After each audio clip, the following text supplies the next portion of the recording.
Et oh, salut la famille, bienvenue de nouveau sur la chaîne. Après de très longues semaines, me revoilà. En fait, aujourd'hui avec autre sujet, un peu très différent de sujets que j'ai l'habitude de traiter un peu souvent sur la chaîne. Aujourd'hui, je parle du Forex Trading. Avant tout, nous devons savoir c'est quoi ces sujets.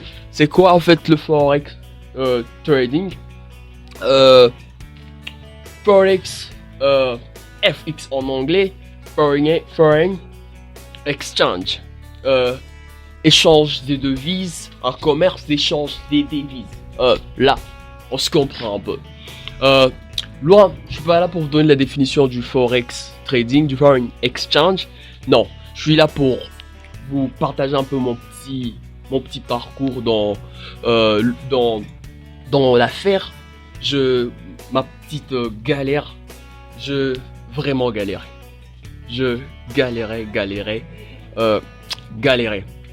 Je vais vous partager tout ça, comment je peux galérer et comment je un peu surmonter le truc. Je vais vous parler, restez accrochés juste à la fin, vous allez comprendre, peut-être sortir avec un truc, sans traîner, je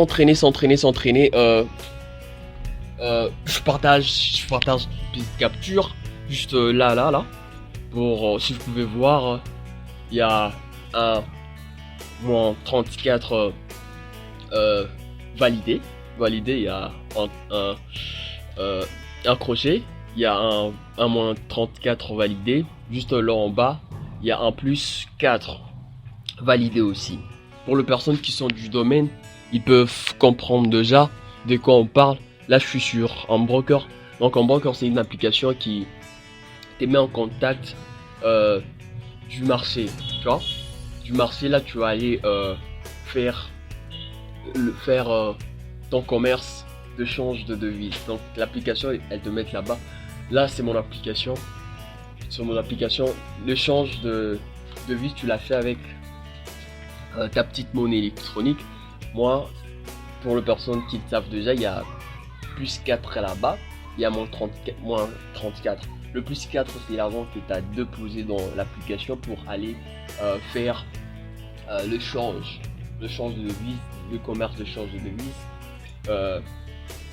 Pour faire comprendre le moins 34, là c'est le bénéfice. Donc donc le moins 34, c'est j'ai retiré mon 34. J'ai retiré mon 34. Pour un petit calcul simple, le bénéfice a été de 30. Si j'ai retiré mon 34, j'ai déposé 4, le bénéfice était de 30. En fait, je suis pas là pour parler de 34, vous montrer comment faire 34 balles, non. Je suis là pour vous parler un peu de ma petite galère dans l'affaire. Je galérais là, ça n'a pas été facile. Moi, sans vous mentir, je suis pas un expert, un gars du très longtemps dans l'affaire. Je suis un débutant, un nouveau dans l'affaire. Pour moi, arriver à avoir un bonheur de 30 j'ai obtenu sans stress, frère. Ça a été vraiment à l'aise. Arriver à obtenir un truc de 30 comme ça, sans être stressé dans cette affaire, frère, c'est quelque chose à applaudir. En plus, avec 4 comme entrée. Imaginez si j'étais entré avec 40. Avec la même méthode, je devrais ressortir avec 340. Imagine si j'étais entré avec 100. J'aurais dû ressortir avec un truc de 3000. Si je calcule pas mal. Un truc de 3000 dans ce sens-là. Et tout ça, je l'ai obtenu avec sans froid, sans trop de stress, tout ça. Sans traîner. Je vous disais que je vous partage de ma galère. Étant débutant, tout ça, je commence en démon comme tout apprenti. Donc dans l'affaire, dans le commerce d'échange de devises, ça se passe comment? Quand tu es apprenant, il y a le broker, les applications que je vous ai parlé qui nous entrent dans le marché. Pour pour les personnes, en tout cas pour les personnes qui vont rien comprendre, peut-être qui comprendront rien du tout, j'ai garanti que les autres suites de vidéos, je parlerai de ces sujets un peu pour l'instant. Soyez pas découragés. Avec d'autres vidéos que je vais faire sur la chaîne, on va essayer de savoir un peu un truc de plus sur l'affaire. J'étais sur le compte de démonstration, tout ça. Donc quand tu es débutant comme ça, donc le broker, les applications qui t'est entrées dans le marché, ils peuvent t'offrir un compte d'apprentissage. Du coup, t'as pas besoin d'entrer déjà avec les 4 balles et te faire prendre ça. Tu peux apprendre avant d'entrer. Tu peux t'apprendre avant d'entrer. Pour ne te mentir, c'est pas à une seconde que tu vas entrer avec le 4 et ressortir avec un 30 comme je le fais. Non, c'est pas facile, hein. C'est pas facile. Moi-même là, quand je mets là, dire que je fais un 30 balles là, c'est que c'est pas une grande somme, mais c'est juste que la méthode, elle a été sans stress, elle était une bonne, et je l'espoir que ça va tenir encore à long terme. Donc le broker, je disais, le broker te donne l'opportunité d'entrer dans le marché avec un compte virtuel. Vous pouvez apprendre avec ces comptes là, essayer de bricoler des histoires, prendre de conseils sur YouTube, tout ça. Si vous pouvez vous offrir une formation, vous offrez dans ces sens là. Puis quand vous êtes prête, vous allez entrer. J'ai commencé aussi de la sorte. Quand c'était un peu prête, je t'ai dit, bon, entrons dans le bail. J'ai plein de trucs en réel. Du coup, le rough, ça peut être facile. J'ai presque tout fait dans le marché, dans le marché de change de devises. Il y a 300 des trading. Il y a le trading de scalper, il y a de l'intraday, tout ça. Il y a du swing trading. Il y a du swing trading aussi. Le scalping, ça se trade à des petites unités de temps, tout ça. L'intraday a une moyenne, donc des trades que dire dans une journée, et on peut couper. Le swing trading, on peut l'apprendre dans 2 semaines, voire 2 mois, dans ce sens-là. Moi j'ai tout essayé. J'ai commencé par le scalping, j'ai tradé des annonces économiques, tout ça pour les personnes qui comprennent parce que j'ai envie de dire. J'ai tradé des annonces économiques, le rough là, avec un petit capital. J'ai bavé au fait. J'ai fait perdre le rough. J'ai essayé l'intraday. Il y a toujours de mouvements. J'ai essayé d'intraday, il y a toujours eu de mouvements. Le rough, ça n'a pas été vraiment facile pour moi. Ça a été vraiment quelque chose de très stressant, le rough. L'intraday, le scalping, ça n'a pas été vraiment facile. Avec un petit compte que j'avais, vraiment je bavais. Je bavais vraiment. Attends. Vraiment, je bavais. Quand je faisais du coup, moi, je cherchais un moyen rapide à gagner un peu en gros lot avec un petit capital. Du coup, je fais le scalping, l'intraday avec un petit capital. C'était pas une bonne idée pour moi. En faisant ça, je me disais qu'il y avait une autre possibilité en faisant du swing. Je savais le swing trading. Du coup, moi, je ne voulais pas aller au swing trading, mais je me disais que c'était un long truc. Tout ça, fallait attendre. Bon, je me disais ça. Et j'ai façonné des histoires pour trouver un moyen un peu efficace dans le scalping et l'intraday. Du coup, franchement, le rough, moi, je n'ai pas réussi. En parlant de ça, je vous dis pas qu'il n'y a pas de gens qui s'en sortent au scalping ou à l'intraday. Il y a énormément de personnes qui font ce truc, qui s'en sortent. Mais pour de petits capitals, j'ai essayé, ça n'a pas allé. Hein. Je me suis dit d'arrêter le trading parce que les deux méthodes que je me disais que ça allait m'apporter grand marchent pas avec un petit capital. J'arrête. Je me suis dit non, alors trouver une méthode dans le swing.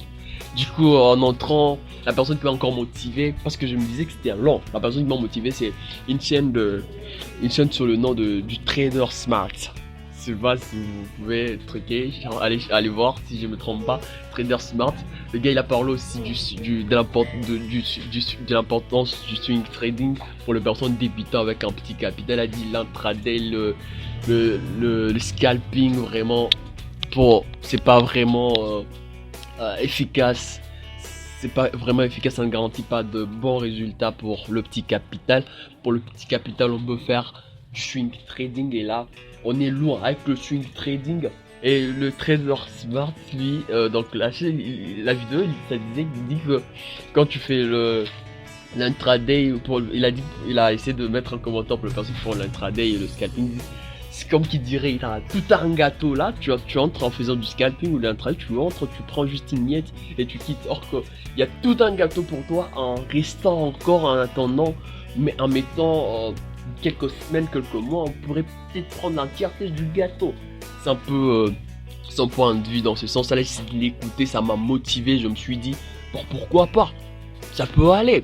Déjà, le swing pour les personnes qui savent déjà, c'est quelque chose qui demande une grande marge pour éviter, pour être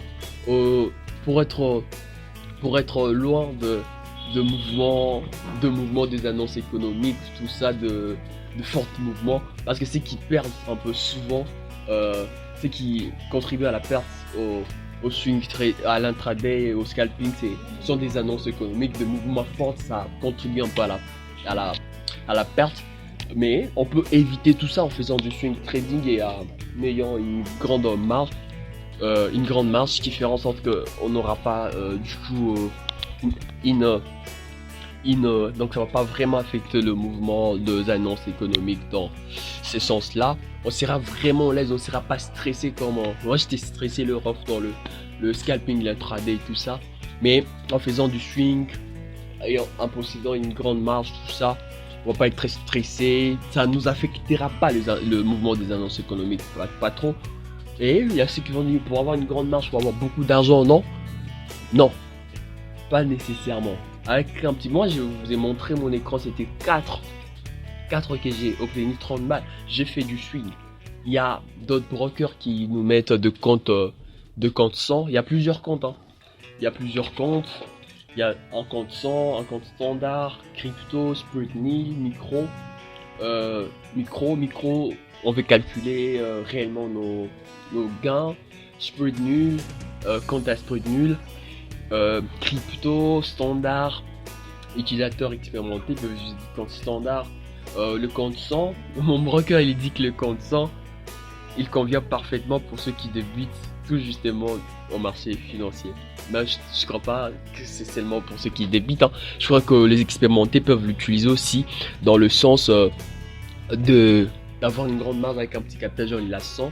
Donc quand tu fais fois 100, ton capital t'as 100, il peut faire fois 100, ça fera 10 000. Donc tu traites comme si tu avais 10 000 francs, ça te permet d'avoir une grande marge. Tout ça, c'est ce que j'ai fait avec mon 4, ça fait fois 100, j'ai tradé comme j'avais 400 balles, ça m'a permis d'avoir ces petits bénéfices là de 30. Vraiment, j'étais vraiment content du truc. C'est la galère un peu que j'ai eu dans le trade, ça n'a pas été facile, parce que c'est que là je crois que j'aime pas faire du swing. Je trouvais un truc de lent. J'ai compris avec le temps que tu veux gagner dans le trading, il faut être patient. Même ceux qui s'en sortent dans le scalping, ils sont vraiment patients, tu vois. Ils maîtrisent juste leurs émotions, tout ça, la patience dans tout, que ce soit dans le swing, dans l'intraday, dans le scalping. Pour avoir de bonnes opportunités dans les scalping, dans l'intraday, il faut être vraiment patient, tout ça dans ce sens-là. Je sais pas s'il faut vous motiver, c'était juste pour partager un peu ma petite galère jusqu'à trouver. Je commence à tomber amoureux du swing. Je crois que ça va continuer comme ça. Je crois que je finis pour les personnes qui s'en sortent pas encore pour l'instant. Je ferai un peu de vidéos de ces thématiques dans le prochain jour. Je crois que je suis à la fin. Peut-être que tu n'es pas encore abonné, abonne-toi et à la prochaine, Love.